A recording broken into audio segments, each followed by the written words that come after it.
Hello student, मैं doctor Anju Mittal. हम cycas की स्टडी कर रहे थे। इससे पहले हमने इसकी मॉर्फोलॉजी, एनाटमी और उसके कोन एंड स्पोरोफिल के बारे में पढ़ा। स्पोरोफिल ये डायशियस है जो अलग अलग प्लांट पर इनके कोन बनते हैं। और आपने ऊपर के जो इसमें स्क्रीन पर ये मेल कॉन है और इसमें जो स्पोरोफिल के एपिक्स है, एपोफाइसिस, ये निकले हुए रहते हैं और ये सेंटर में है, यहाँ पे दिखाई दे रहा है। और ये स्पोरोफिल है, इसके सेंटर में स्कैटर्ड है फीमेल कॉन में, नीचे के स्क्रीन पर नीचे की ओर। और ये इसमें इलोंगेटेड जो पार्ट यहाँ पे नज़र आ रहे हैं लंबे बीच बीच में, ये स्पोरोफिल है। मेगा स्पोरोफिल ये स्कैटर्ड है, ये एक साथ कोन यहाँ पर नहीं बनते। और ये स्पोरोफिल में ओव्यूल लगे रहते हैं और यहाँ पर एक ओव्यूल का एलिस डायग्राम दिखाई दे रहा है। और इसके स्ट्रक्चर में जो मैच्योर्ड ओव्यूल जहाँ पर और एक इमैच्योर कंडीशन, ये इमैच्योर कंडीशन है जहाँ पे ओव्यूल का फॉर्मेशन हो रहा है। इनिशियली सेंटर के अंदर स्पोरोजिनस टिश्यू, मेगास्पोरोजिनस टिश्यू में एक मेगास्पोर्स से फीमेल गैमेटोफाइट का फॉर्मेशन होता है। और यहाँ पर न्यूसैलस टिश्यू जहाँ पर एक लेयर के रूप में रह गया है, रिमेनिंग स्पोरोजिनस टिश्यू, जिसे हम न्यूसैलस कहते हैं। तो मेगास्पोर जिससे फीमेल यहाँ पर एम्ब्रियोसैक या फीमेल गैमेटोफाइट बनेगा। और यहाँ पर ये परिपक्व जब मैच्योर हो जाता है तो इसमें यहाँ पर दिखाई दे रहा है कि 2 आर्किगोनिया, जिसमें नंबर 3 to 6 नंबर होता है इनमें जनरली, तो 2 पिंक कलर की आर्किगोनिया नज़र आ रही है। और आर्किगोनिया और न्यूसैलस के गैमेटोफाइट, न्यूसैलस टिश्यू और फीमेल गैमेटोफाइट के बीच का जो स्पेस है रेड कलर का, ये आर्किगोनियल चैम्बर है। और इंट्यूगमेंट और यहाँ पर न्यूसैलस के बीच का जो स्पेस है वो पॉलन चैम्बर है। तो ये 2 चैम्बर यहाँ पर नज़र आ रहे हैं। और 2 इंट्यूगमेंट के बीच का जो जगह बनती है स्पेस, जिसे हम माइक्रोपाइल कहते हैं।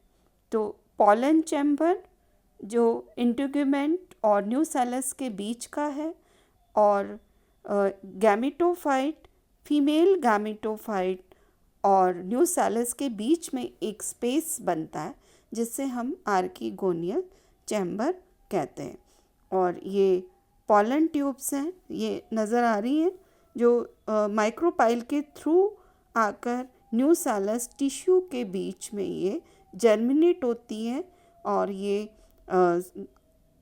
जर्मिनेट, इनकी एग्जाइम जो स्पोर की, वो रप्चर हो जाती है और इंटाइन एक पॉलन ट्यूब के रूप में आती है, जिसमें ट्यूब न्यूक्लियाई ट्यूब के अंदर रह जाता है और जनरेटिव एंड प्रोथेलियल सेल ये ट्यूब के अंदर नीचे के प्रवेश करती है और कुछ समय बाद प्रोथेलियल सेल भी डिग्रेड हो जाती है। और यहाँ पे अब ये इसका जो मूवमेंट है वो एक अमीबॉइड है, जो धीरे धीरे इसके एपिकल जो पोर्शन पर कुछ स्क्रीशंस के थ्रू ये इसके टिश्यू को, गैमेटोफाइट के टिश्यू को ये ब्रेक करता हुआ आगे की ओर बढ़ता है। और ये पॉलन ट्यूब आर्किगोनिया के पास में पहुंचने के साथ में ही, और ये आर्किगोनिया के पास में पहुंचती है जहां पर ये अपनी पॉलन ट्यूब की एपिकल पोर्शन है वहाँ से रप्चर हो जाती है। और अब ये जिसमें पूरा परिपक्व दिखाई दे रहा है female gametophyte, archegonial chamber, pollen chamber और फीमेल गैमेटोफाइट, और बीच में साथ में एक टिश्यू, एक लेयर के रूप में यहाँ पर न्यूसैलस टिश्यू रह गया है।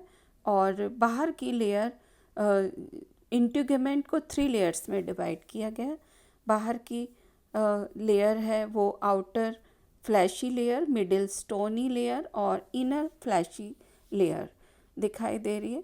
फीमेल गैमेटोफाइट को एंडोस्पर्म कहते हैं और रिमेनिंग स्पोरोजिनस टिश्यू को न्यूसैलस कहा जाता है। और ये अवस्था के बाद में यहाँ पे जब पॉलन ट्यूब यहाँ पर एंटर करती है या उसके पास में आती है, उस समय यहाँ पर कुछ चेंजेस देखने को मिलते हैं कि यहाँ पे कुछ स्क्रीशंस के थ्रू यहाँ साइकस के माइक्रोपाइल पर, जिसके पास में पॉलन ग्रेन्स आते हैं और ये इसके म्यूसिलेज से चिपक जाते हैं, जिसके और साथ में ही इनकी आर्कीगोनियल चैम्बर में एक कुछ सांद्र या कुछ लिक्विड भरा हुआ रहता है, जिसके ऑस्मेटिक प्रेशर की वजह से इसकी पॉलन ट्यूब है वो इसके फटने के लिए या उसके ब्रेक होने के काम में आती है। और कुछ बाद में इसकी पॉलन ट्यूब है वो थोड़ी सी मतलब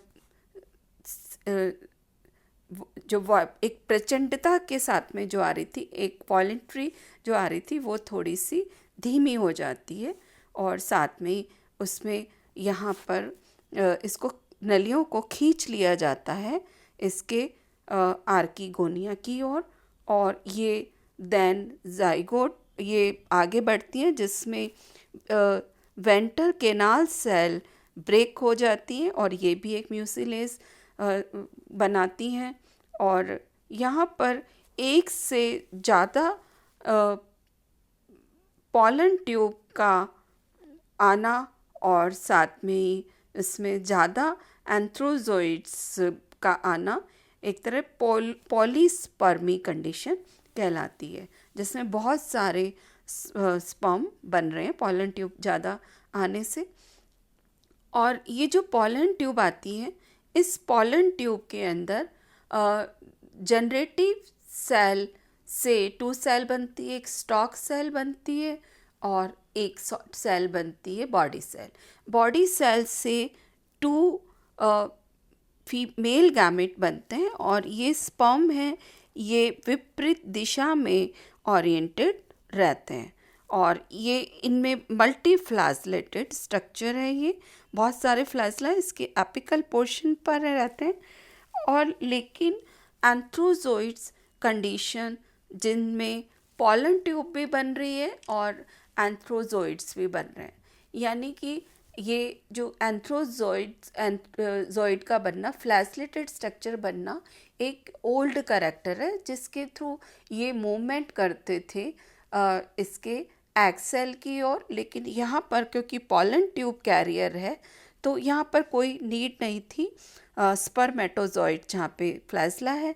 तो ये एक फॉसिल कैरेक्टर है या पुराना ओल्ड कैरेक्टर से ये यहाँ पर प्रेजेंट है, जो जिसके नीड नहीं है, क्योंकि फ्लैजलेटेड स्ट्रक्चर से फर्टिलाइजेशन होना ये कहलाता है ज़ूडियोगैमी, लेकिन जहाँ पॉलन ट्यूब बनती है वो साइफनोगैमी कहलाती है। और इस तरह से यहाँ पर मेल न्यूक्लियाई फ्री हो जाते हैं आर्कीगोनिया के अंदर और ये एक्सेल से फ्यूज़ होके एक डिप्लॉइड जाइगोट का स्ट्रक्चर बनाते हैं। तो यहाँ पर ये पॉलन ट्यूब में जहाँ पर स्पर्म एज ए यहाँ पर पॉलन ट्यूब है, उसका काम है कि एक तो स्पर्म को के कैरियर के रूप में और दूसरा इसका एज ए हॉस्टोरियम चुशकांग जो कि फूड को अब्जॉर्व करता हुआ डेवलपिंग मेल गैमेटोफाइट को देता है। तो यहाँ पर पॉलन ट्यूब है वो एज ए फूड को अब्जॉर्प्शन का भी काम कर रही है और दूसरा ये एज ए स्पर्म कैरियर का भी काम कर रही है। तो यहाँ पर जो सीलिएटेड स्पर्म है वो एज ए ज़ूडियोगैमी स्ट्रक्चर माना जाता है, लेकिन यहाँ पर ये ज़ूडियोगैमी की नीड नहीं है। तो ये क्योंकि पॉलन ट्यूब का बनना, तो ये साइफोनोगैमी स्ट्रक्चर है। पॉलन ट्यूब ये स्पर्म कैरियर के रूप में एक्ट करती है।